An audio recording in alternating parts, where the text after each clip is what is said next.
Good afternoon, everybody. It's good to see you all. It sounds like we have about 18 people on the call today. As Kris mentioned, I'm Angelo Fernandez. I am currently the Chief Culture Officer for Eagle County Government. So delighted and honored to have to be on the call today and to have you as an audience. Given the topic today is, reflections over the past year with COVID, I'll start out with some things that maybe we've learned over the last year, and then talk about where we're looking to go as an organization, and what we'll be focusing on. I'll tell you a little bit about some planning efforts that we have going on. So I kind of broke it down over the last year. What have we learned? I broke it down into three different categories, and none of this is probably a surprise to you. But the first one is, I think the first lesson we learned is that we just don't communicate enough to, we don't communicate the way we think we do to the community. And we certainly don't communicate enough to our Hispanic and Latinx community. And so that was a big learning lesson for us early in the pandemic. And I think Eagle County does a great job with engaging our community in the Hispanic and Latinx part of our community. And we with having run public health for our organization, our public health teams, they do a lot of what's called community power building, and that's really building trust and building capacity within the community. So you may have heard of Mi Salud Mi Charco. It's the name of our community power building efforts. We've been working with an organization out of Fort Collins named La Ancla, and they've been helping us design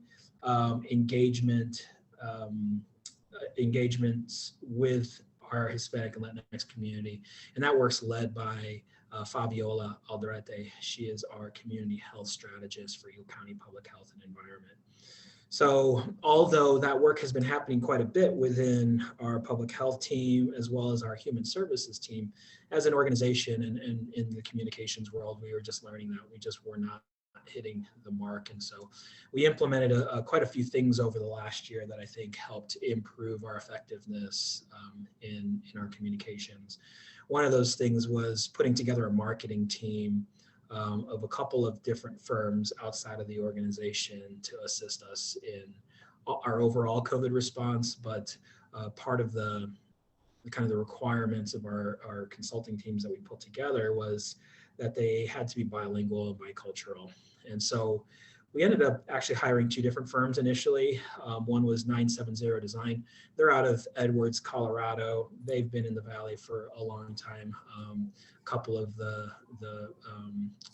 leads on their team actually grew up here in the Valley. So very familiar with our local economy, which I think was really important, understands the kind of the local politics, the local kind of climate here.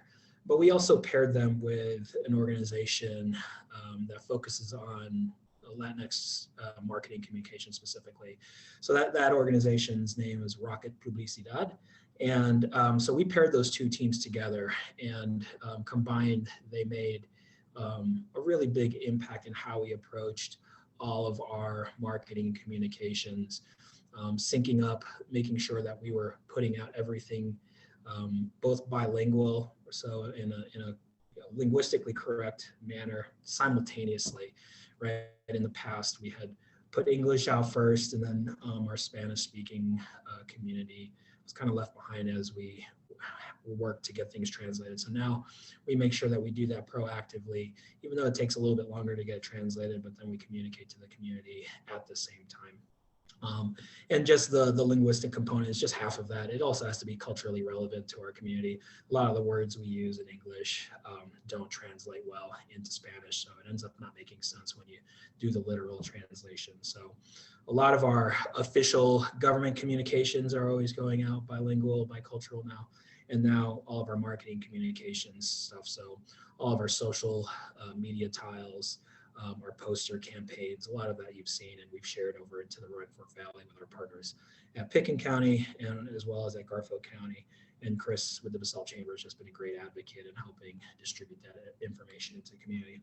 So yeah, big lesson learned here. And I know some of the same challenges in the Roaring Fork Valley, and I have constant contact with Alex Sanchez and Beatriz Soto and Jasmine Ramirez with Voices Unidas, and just love and support the work that they're doing over there to help increase representation and voice of our Hispanic and Latinx community in the Roaring Fork Valley. So that was the first thing I think was a big lesson learned. The second thing, we're starting to come to the realization now. Everyone knows, we could feel it. I think everyone sees a light at the end of the tunnel. And I'll talk a little bit about where we're at with vaccine distribution and how we see public health orders moving forward. But like many of you, our teams are exhausted, right? After spending a year doing COVID response and many of our staff running the emergency operations center, and then what we call essential support functions or emergency support functions within the EOC, actually aren't, emergency managers. We pulled them from different parts of our organization. And so a lot of our teams have been on those front lines, fielding calls, developing new policy, coordinating, organizing the distribution of resources, information, communications. And so we've heard a lot from our business community, from the general public, from our community partners, and, all great information, sometimes hard to hear, right? And, many of you on the call may know, we lost, 3 really crucial community members in the last couple of months. 2 of them were actually Eagle County employees. And so we lost them to an avalanche down in the Silverton area in the beginning of February. And they were really instrumental to our COVID response as well. And after a year of fighting COVID and then an accident, a tragedy like that, it really just knocked our team down. And so our teams are exhausted, but the lights at the end of the tunnel, things that we are trying to do as an organization. My role here, even though I've been on this COVID response, my role is actually in organizational development. I've been in the county manager's office for the past couple of years, and I was assigned this new title of Chief Culture Officer. And I think one of my first initiatives here, because we're launching an equity and inclusion initiative as well, but I want to pair that with organizational development strategies where we're really focusing on increasing the morale of our teams and really creating a sense of belonging and inclusion within our teams to really help boost that morale and pull the organization back together. And so as we start to develop some of those strategies and tactics and different ways to do that, I'll be sure to continue to share that out into the community to make sure that no one ever has to reinvent the wheel and that we can actually get some consistency across the community. So I think, again, probably not a surprise to you all, but yeah, our teams are exhausted. I think the community overall has COVID fatigue. The winter not being a great winter probably contributed to that even more. And with the weather getting nicer now, with vaccine distribution doing what it's doing, I think we can sense a change in the tide and everybody's mental health and psyche. So another thing we learned over the last year. And then the third is more of a silver lining, is we built a lot of trust, especially with our community partners over the last year. A combination of our emergency operations center calls, which were weekly and sometimes 3 times a week at the peak of the emergency, to weekly calls with all of the town managers on both the Roaring Fork and the Eagle River sides of the valley. Calls with the business community, whether it's through the chambers or through some other localized task forces, working specifically with the school districts. We found that, this level of trust that we've built wasn't something that we were expecting, especially early. Myself and Jeff Schroll, our county manager, we talk about that quite a bit. We've both been in Eagle County for quite some time, and we've been telling ourselves a lot, like how much of these, last 20, 25 years of building relationships, in this community really paid off over the last year. And really it's just strengthened that. And, when we poll our partners, whether they're within the business community, whether they are the town managers or some of our nonprofits, everyone wants to keep this, these meetings, these regular meetings, these consistent meetings going. And that's a great sign, because I think we learned a lot of how we can get work done more efficiently. As you all know, work, works at the speed of trust. And so how fast or how high that level of trust is dictates how fast you can get things done. So again, a silver lining for us, but I think a really positive lesson learned through all of this, and looking forward to continuing that those partnerships with our community. So when we start looking forward, where are we going as an organization? I think, there's two different things. I'll talk a little COVID first, and then I'll move to some planning efforts that we have going on. The first, with COVID, I've mentioned it a few times already, but on a national level, the national contracts with Johnson & Johnson, with Moderna, with Pfizer, we have secured enough doses as a country to start getting vaccines to people who want them, right?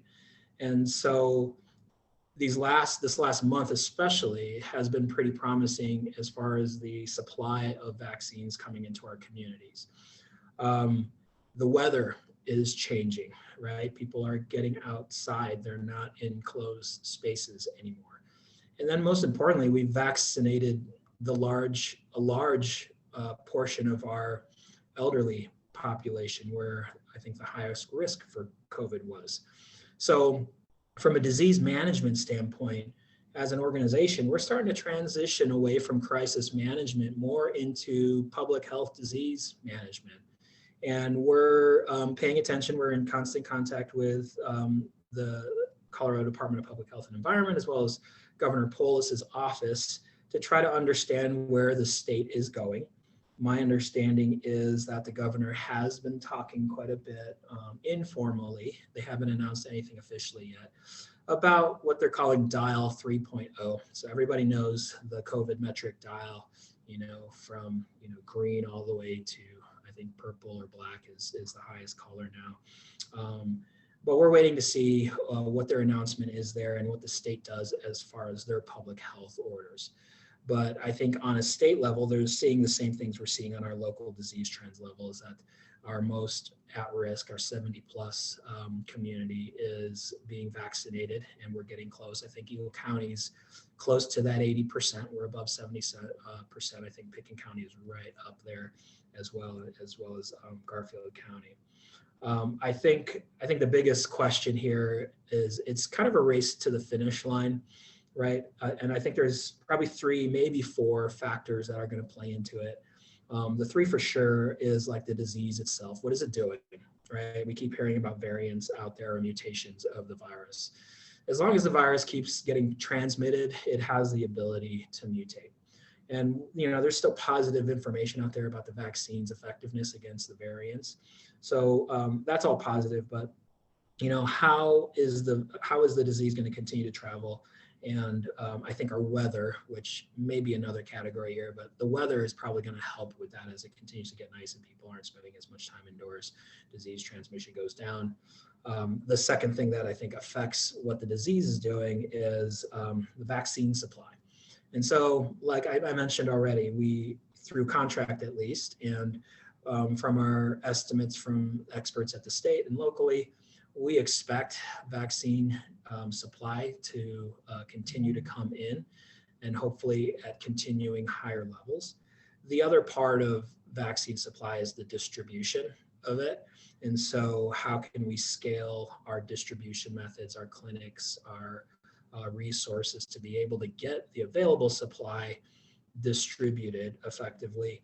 And then the third thing is going to be uptake.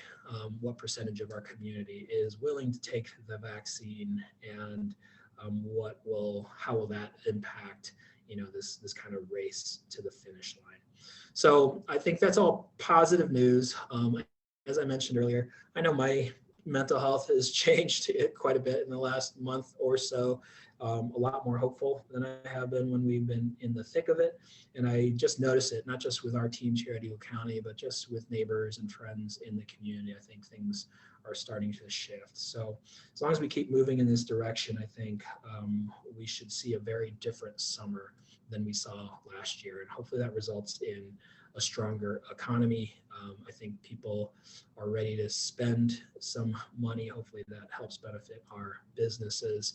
I think there's good news with the federal stimulus that's starting to hit people's bank accounts and pocketbooks.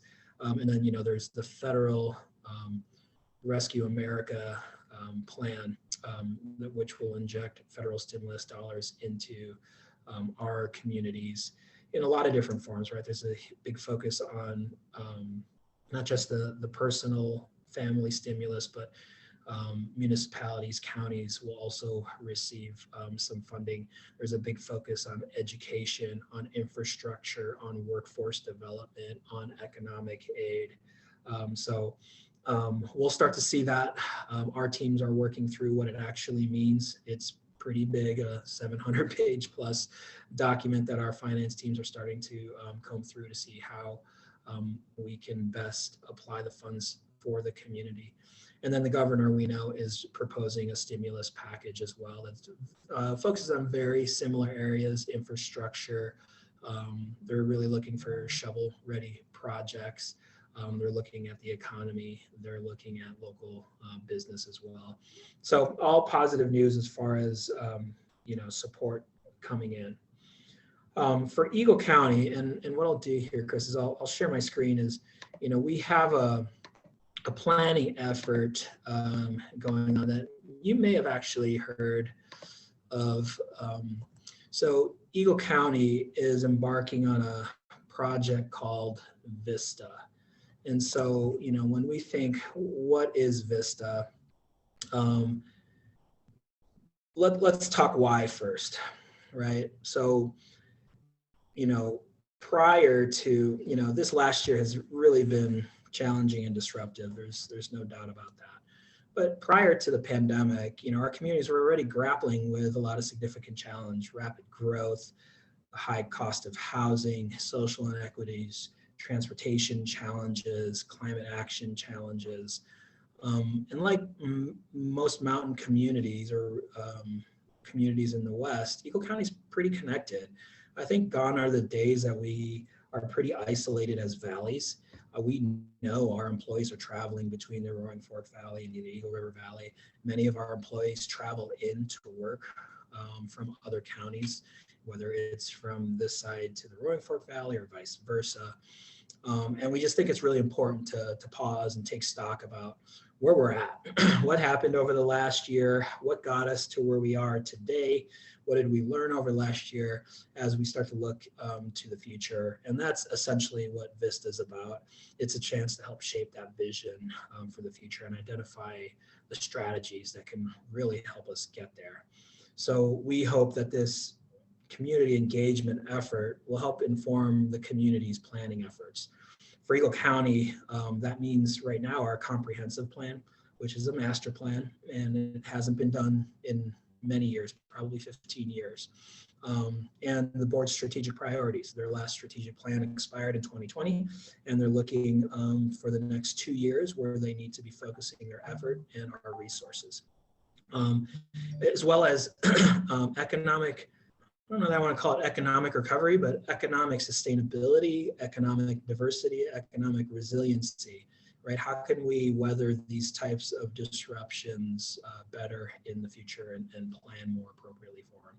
So Eagle County is serving as a lead sponsor on this, but we're really trying to play the role of convener on this. And so you may have seen a press release that came out a little while ago, and I'll drop the link in the chat here in a minute. But we're looking for members to participate in a stewardship team that will help steward the process itself. They're not necessarily decision makers, but it's to help make sure that the process that we use meets the goals and objectives of the project and engages parts of the community that we really want to make sure we engage. And so, what is it?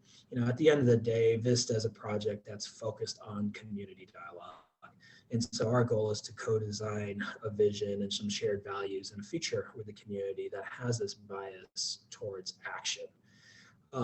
As we've been designing this project, it has been designed with a lens on equity and access. in mind, the process itself. We hope that equitable outcomes come out of this, and that's what our community is focused in on. But the process itself is designed in a way that aims to include all voices from our community.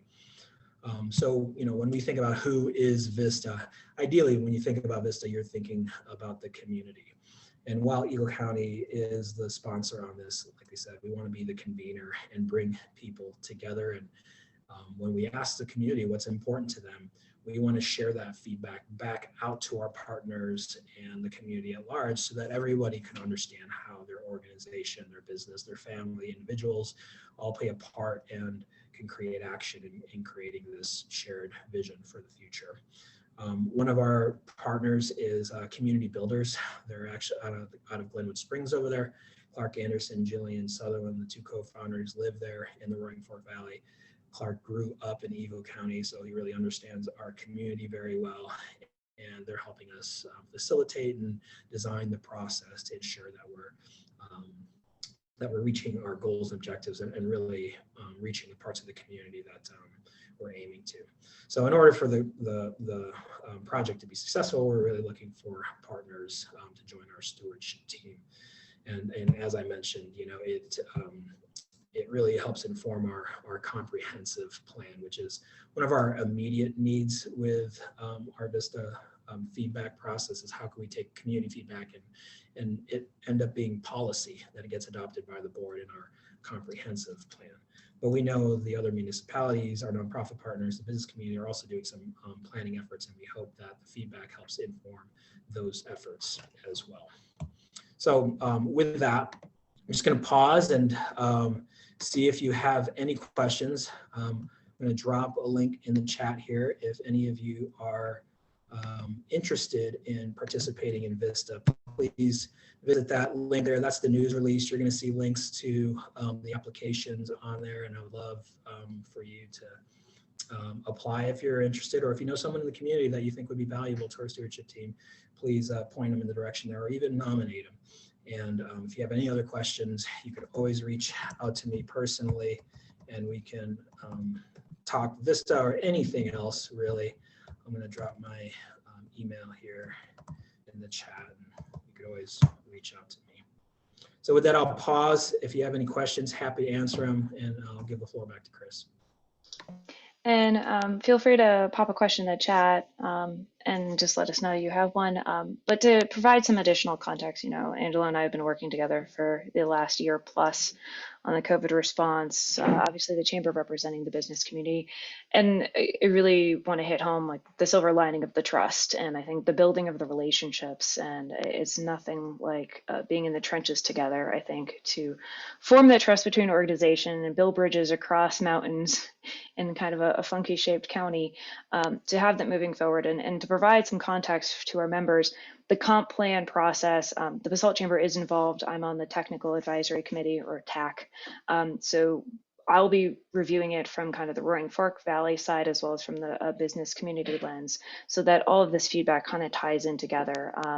When we look at previous updates, the Roaring Fork Valley side has not been as involved, but now that we've built these relationships, we can kind of work towards a more inclusive plan, because we all have affordable housing issues. We have workforce issues. There's a lot of similarities. And I think the opportunity to cross-pollinate ideas over the mountains so that we can bring programs that are successful here, and the Basalt Vista project with Habitat has been seen as, on the Eagle River side, as a really interesting concept. And then we see stuff like the Veil and Deed program, and maybe that's something that can be applied here. So, I think we've established a great dialogue across the board, and we're just going to continue to build on that. And I think use this momentum, and that is our big silver lining over the last year.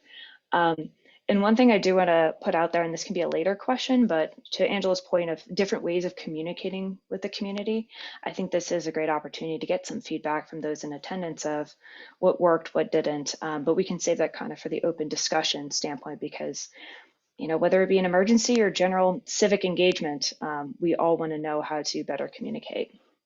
And if it doesn't seem like there's any questions, so Ryan, if you want to turn on your video and give us a little background of what's happening over town of Basalt. I'll give you a moment to find the buttons. Ryan, you are talking, but we are not hearing you. All right, how about now? Gotta love techno. And Ryan. Can you hear me? Yes. Yeah, it's not letting me turn my video on. All right, let me see if I can. I'm inviting you to turn it on. Okay. Great. I will turn Hi, mine everybody. off. Hi, Kris. Well, good. So, whoops. Can everybody hear me still? Yes. Good. Okay, great. Yeah, so my apologies for having to jump on a few minutes late. I had another meeting that Eagle County was hosting with regard to the Forest Service property near Crown Mountain. So anyway, giving a little bit of an update on silver linings for the town. You know, I wouldn't say we were necessarily fully prepared for COVID by any means, but you know, this town and community was no stranger to dealing with tough issues over the last several years. Speaking about, you know, Lake Christine fire, and then the flooding that came after that. It seems like it's been, you know, one challenge after the next, and the community has really risen to the occasion, I think. And I think that's a big silver lining for us. We had a lot of support for some of the council decisions throughout COVID as it related to, you know, mask wearing and those types of things that weren't, you know, super popular at the beginning, but really aimed at keeping people safe. And, you know, I think the council had all along its eye toward the business community and what, you know, we were able to do to lend support. And, you know, I think I'll talk about that in a moment, but, you know, the silver lining I heard Kris and the tail end of what Angelo was saying is, you know, this regional collaboration. I was personally on phone calls or Zoom calls throughout the week over the last year with, you know, my counterparts from both Eagle and Pitkin. So we got to do double duty. And, you know, I think what came out of that was really just kind of deepening our relationships with those other organizations, you know, bringing context to, you know, some of their, you know, initiatives and just, you know, getting to know people by name and being able to pick up a phone and reach out. And it's just, you know, so much more personal. And so I really do appreciate that component of it. You know, the council, as I said, you know, was very interested in you know, trying to support the business community and the community in general during COVID. And a couple of the highlights, you know, we started last summer off with adding some concrete blocks that eventually got prettied up through our arts committee that had local artists come in and paint them up. And but, you know, it allowed that al fresco dining. And I think the restaurants really benefited from that additional outdoor space that, you know, just allowed for people to safely dine and come and use those restaurants. So that was definitely a hit. We also had to change sort of our summer events. You know, we had a concert series for a number of years and had to rethink our approach. And Kris and myself and Taka, Ryan Honey over there, put our heads together and, you know, came up with this concept of buskers, which was, you know, sort of street performers that we could put throughout town, do it on Wednesday nights, really try to get people thinking about coming out on maybe an off night of the week. And then simultaneously, as that was kicking off in June, started that Basalt Bucks program that, you know, mailed out, the Basalt bucks to every household in the community, trying to incentivize people to come out and patronize our retail and restaurant establishments. So that turned out to be a fun project and something that, allowed the council to be engaged, town staff to be engaged, and then of course, just engaging with our partners. So that was great. We also were fortunate enough to get some money from the original CARES Act, and we turned that around and put that into our business mini grants that were after summertime, sort of into the fall. And the idea there was we knew it wasn't enough money to keep the business afloat, but it hopefully helped span a gap as people were coming out of a fairly successful summer for many businesses, but we appreciated the fact that that wasn't the case for everyone, and so we wanted to offer what we could to help with different rent payments or increased costs due to additional PPE needed for employees and that kind of thing. And so we were happy to be able to roll that out as another effort. And the town council also really helped the nonprofits during that time. That was certainly and continues to be a hard time for nonprofits with raising money and those efforts that normally are part of their annual practice, but probably a lot more challenging this year. And so we did our mini grants, the discretionary grants that council does on an annual basis. We were also able to support another nonprofit, Valley Settlement, to the tune of $10,000 to help them with some of their programming. And that was, a good step to offer some additional support there. Getting on to sort of looking ahead, what's the council been up to? If you look around the town, whether that be in the Willits area, in the downtown area, or south side, there is a lot of building activity. So it's sometimes hard to think that there's a pandemic and there's people struggling out there, but certainly there are, and the building community has been extremely active. So TACA, I mentioned them earlier. They are working on their performing arts center.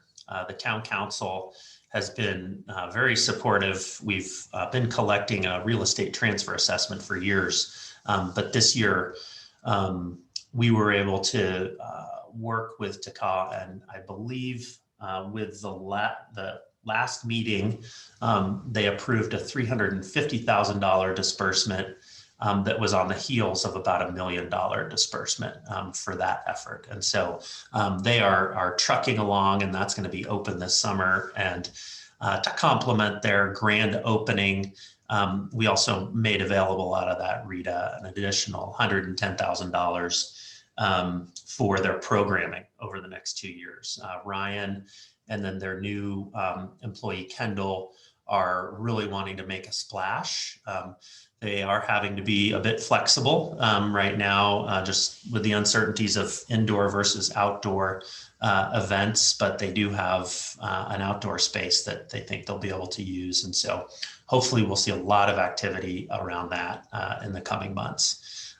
We also have the Stedman Clinic going in, the Aspen Ski Co's affordable housing, and then Block 11, which is across the way from Mezzaluna, is finishing a mixed use building with residential on top and commercial opportunity down below.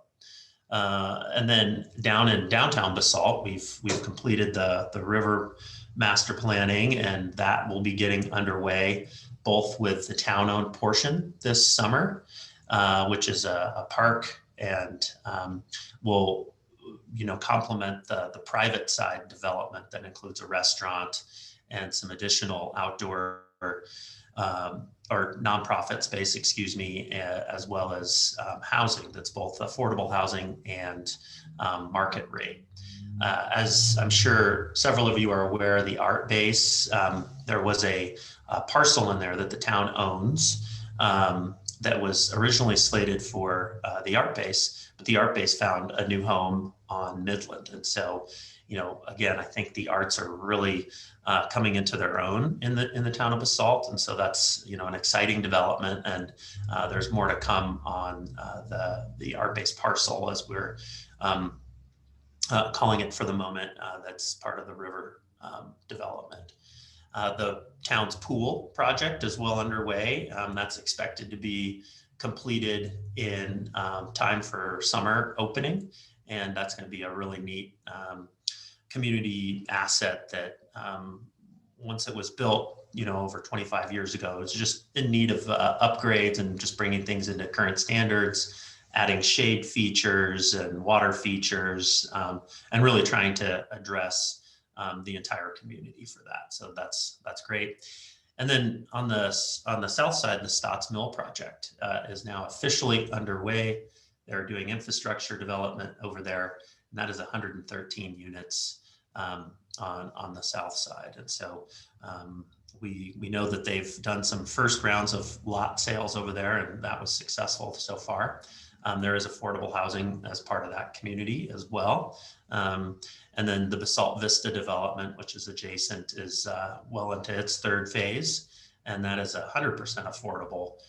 So really excited about finishing that one out too. A couple other projects to mention that we are working on. The town, along with Holy Cross Energy, Pitkin County, Town of Snowmass Village, City of Aspen, have submitted a grant for broadband expansion. So bringing fiber, what they call a middle mile fiber project, really just trying to open up options for internet access at the end of the day within the community.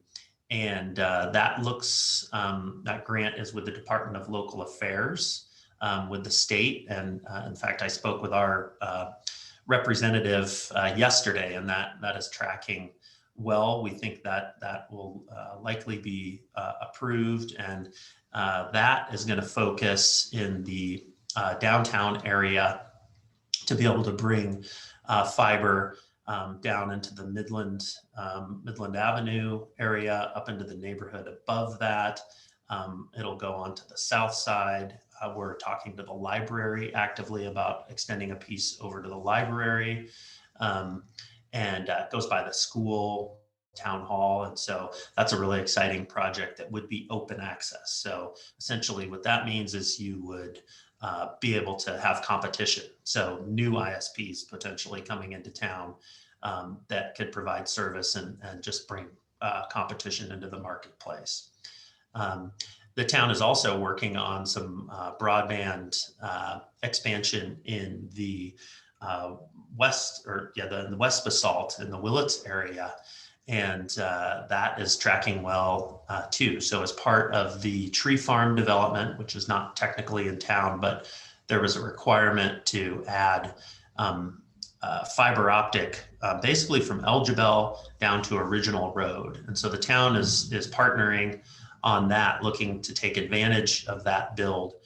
So we could add fiber as well, and then be able to peel that fiber off into neighborhoods as we move down the corridor. And then the last piece on fiber is with Holy Cross Energy.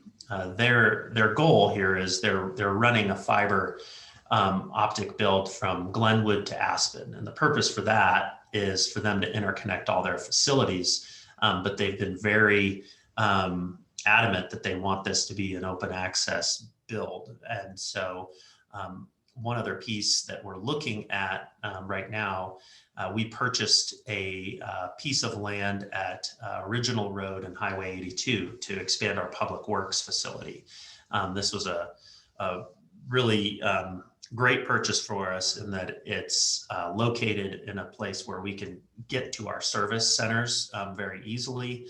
We've just outgrown our existing public works facility. And so this will allow for that expansion. And then, with the growth that I talked about earlier, obviously with that comes greater service demand. So need more area for storage and that type of thing. But the benefit of bringing the fiber optic into that location is we're going to pull from Holy Cross Energy's bill that's over by Hook Spur. So that's going to come through the industrial area that is within the town, and Willits Bend area potentially. And so, again, more businesses could have an opportunity for better service as it relates to internet. So the next thing that we are doing, I actually released yesterday on the town's website, and this is really for our nonprofit partners. The town has been collecting a tobacco tax for the last few years. And earlier in the year, the town council approved a $100,000 grant to Roaring Fork School District. That was going to pay for a full-time counselor in the elementary school. Currently, we have counselors in the middle and high schools, but they had a gap there. And so we were able to help them out with that. It was a really great partnership. And then we also provided a $150,000 grant to the Hope Center. And that allows for our residents, for businesses, and their employees to be able to access mental health counseling for free. And so that's just, another awesome service that's able to provide. Our police have a great partnership with the Hope Center. They're in the schools as well. And so these projects are actually interrelated and, just ultimately help support mental health, especially right now as we're coming out of COVID here. It looks like hopefully that, we know that there's some folks that need, just somebody to talk to, and we want to be able to continue to support that. And the third leg of that stool was some grants. We set aside $80,000. We'll do most likely 8 $10,000 grants to local nonprofits. And we posted that on our website yesterday. They do have to align with the tobacco tax, the use of that money, but we also will have them aim to further the town's strategic plan. And so the goals that are in the strategic plan are identified in these guidelines as well. And so, the council's really drawn this roadmap and done a lot of hard work over the last few years to create that. And, we hope that this helps to further that.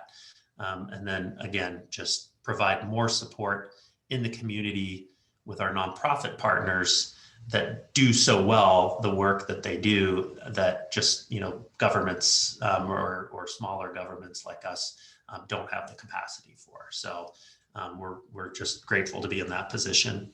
And then the last thing I'll close on is the town council is in support, and we just had a work session at the last meeting to talk about the master plan and implementing the master plan. That was adopted about a year ago in 2020. It took in a lot of community input. And as part of that, there were some projects identified. They weren't prioritized. And so the council is going to embark on a pretty robust public input process that will last until late summer, essentially. A committee will be created that is a capital needs committee. It'll draw from our existing town boards and committees. And actually, it was suggested that a member from the executive committee of the of this council join onto that as well. So we get that business voice in there. But ultimately, what that could lead to is the town's ability to implement some of these visionary projects and do so through a retiring property tax. So not looking to raise a tax, but just keep an existing tax in place. And so there will be a lot more to come on that. And each and every business should be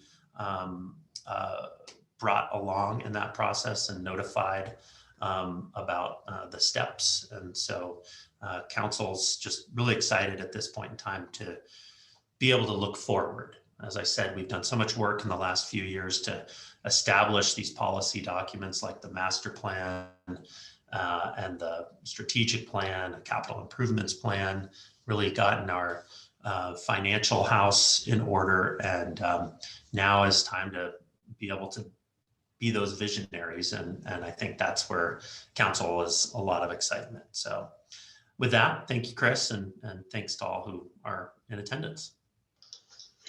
Thank you for that update, Ryan. And, in hearing both from Angelo and from, Ryan, we'd be remiss if we didn't say thank you for all the support you've had for our businesses. The fact that the county and the town provided different business grant opportunities in addition to the PPP that was available.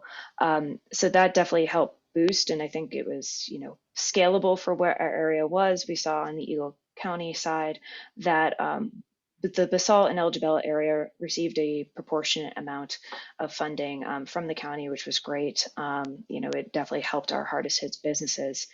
And, we've talked about it initially being a public health crisis and then an economic crisis. And now, we're kind of seeing the economic side. I echo Angelo's points of, I think we're all just kind of exhausted. And I keep joking, we need a 2-week vacation once we've made it in the clear and we all just celebrate. And we will celebrate when this is all over. But, keeping that in mind and recognizing that everyone reacts differently to a year of kind of being on edge. And I see that not only impacting our interpersonal relationships, but really on the business side of how can we be there for our employees, or recognizing that there's been a lot of stressors. So while not a silver lining, it's definitely a lesson learned of how do we further support mental health, particularly in this valley.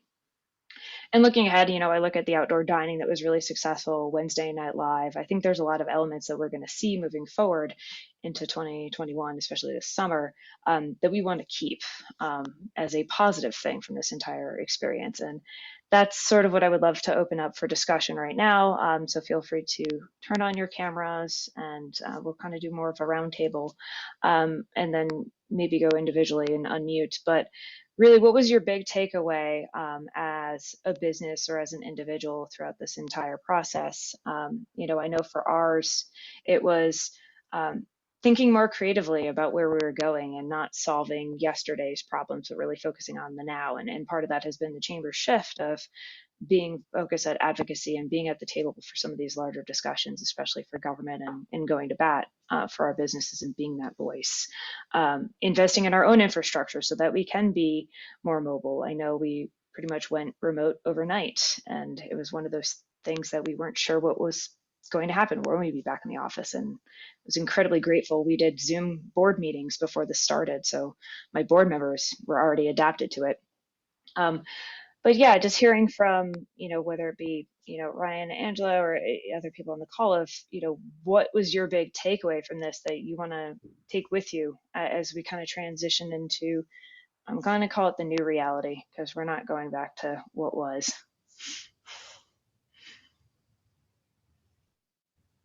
And Nancy, do you want me to call on you?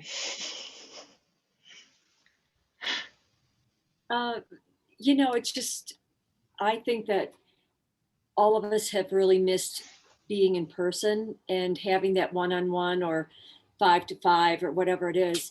And I think that that's going to be one of the best things moving forward, is getting together again and appreciating that time together. I think that you mentioned the outside dining, and I think that, everybody loosened up, whether it's down in Basalt or Aspen or Carbondale or whatever. Everybody was very conscious of the fact that they needed to do whatever they could to increase the capacity of people's restaurants in a safe way. And I think that that is a very positive step moving forward with that business, that they're able to have that opportunity to not be so restricted with the way things were in the past. And I think that we all just need to kind of still go with the flow and learn as we get more people in town, or, you know, depending upon how how COVID moves, hopefully with all the vaccinations, it's going to make a big difference. And I think that's what everybody is looking forward to. I've been talking to quite a few people, obviously. For those of you that don't know me, I'm publisher of Aspen Sojourner, and I have been for going on 18 years. So I'm very familiar. I talk to a lot of business owners. I talk to a lot of different, you know, just so many different people. And the greatest thing right now is everybody is finally starting to feel like there's light at the end of the tunnel, because it was a very difficult time for every single business and for every single person, physically and mentally. And I'm just super excited that we are finally starting to feel that this could be a very exciting summer, that we again continue to learn, because we still, nothing, as you mentioned, Kris, I think is going to go back to normal, but we have to, you know, start figuring out what's going to work best for everybody. And so I'm hearing very positive things for the summer, and that I'm very thankful for, which I'm sure you all are as well. So I think there's this opportunity now too, where whether it be in government, I mean, there was stuff that government was doing that had potentially been, you know, a barrier in the past, and it was just like, we just had to get it done. And I mean, I think about, you know, the concrete blocks, they're called pigs. I mean, Ryan, you can correct me if I'm wrong, but I felt like we got that up and running in like 2 weeks, which you look at the speed of government, or, you know, as Angelo said, the speed of trust, like it was an all hands approach. And I think it's how do we tap into that moving forward, of maybe not be so encumbered by, you know, the old way we used to do things. But I know it seemed like you guys pivoted really quickly at the town to get those out for our restaurants. I think the benefit of that, just, you know, going on that example, is, you know, had we tried that the year before, it would have required in you know, sort of a standard procedure, you know, and we would have had, you know, retail businesses raising an eyebrow saying, well, wait a minute, I need those parking spaces because those are my customers. I think everybody was just willing. So the local government, but then also businesses, and the public, to say, all right, we're just gonna go for it. And sometimes the best outcomes come from that.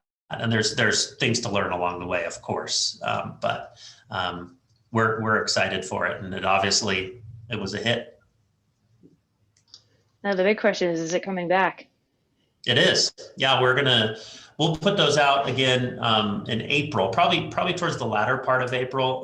Just kind of want to get through you know, there's always some snowstorms that go through that we want to just, you know, avoid. But yeah, we're going to get them back out.